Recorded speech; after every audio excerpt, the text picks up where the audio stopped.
Where oh where? Where oh where on earth should you set up your Airbnb? Well, we're going to be talking about that today.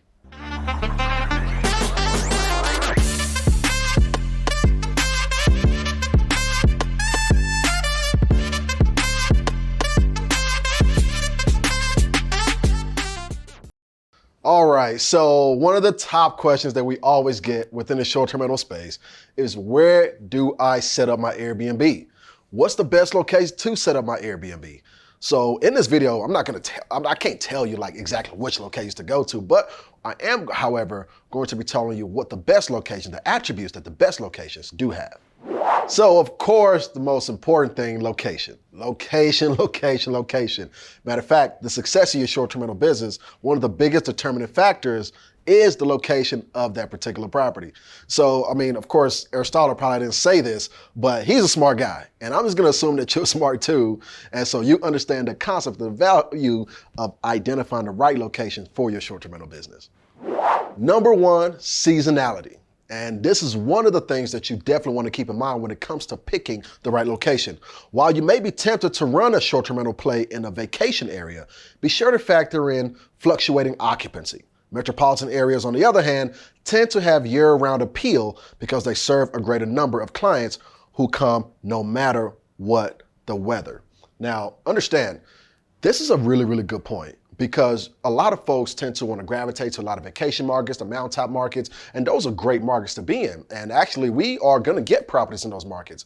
But we love properties that are more so in the metropolitan area because why? The seasonality is not so much a factor. We have a way better chance of having predictable income throughout the year. So vacation markets are amazing. City metropolitan markets are amazing. I think some of the best hosts right now have a mixed portfolio of two. Right? This is also why we have a goal of getting some as well. So even though the vacation markets and the beachy markets they're great as well, but those pricing and those prices are quite seasonal, right? So the thing you got to keep in mind is that though their income is a lot higher during the high seasons, man, that low season can be quite hurtful, right? Versus a metropolitan area where you have a lot more stability throughout the year. So all in all, it's a good idea to have a mixed portfolio of both. So number two is attractions. And this also speaks to that one main question that I'm always referring to: who are you serving? Because understand, while local attractions can include things like amusement parks and beaches, there are many other reasons that people travel. Business trips, conventions, sporting events, could be could be local, festivals, and excellent hospital care are all attractions that make ideal locations for your short-term rentals. See, the reasons why people will come and the attractions in that local market play heavily into that location as well.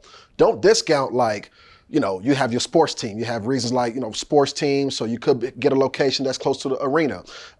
If you're close to a convention center, that can bode you well. And don't be surprised why people will book your units. We've had people book for a speed walking competition, right? We had somebody book for a basket knitting competition before. And these are very interesting reasons, so don't discount multiple reasons why somebody will book with you.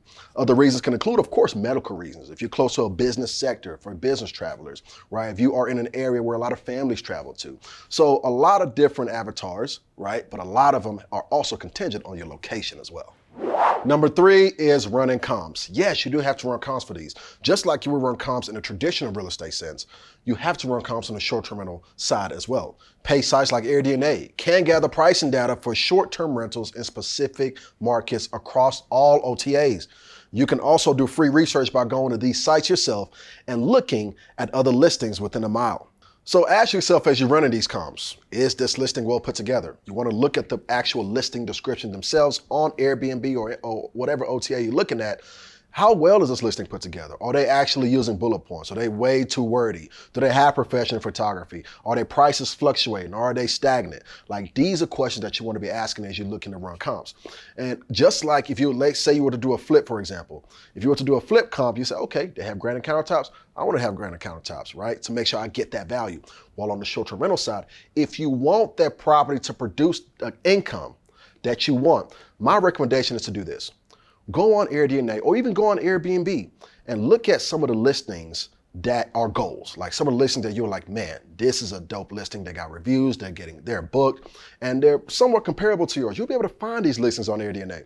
Look at what they have and then look at what your listings are lacking, right? So you also have to run comps in that sense. Does that listing have a pool? Well, if you want to generate that kind of income, maybe a good idea for you to put a pool. Do they have a pool table? Okay, this listing brings in over $100,000 a year. I'll probably should have a pool table as well. So comps from a numbers perspective, but also on the short-term rental side, you want to look at comps from a setup perspective as well.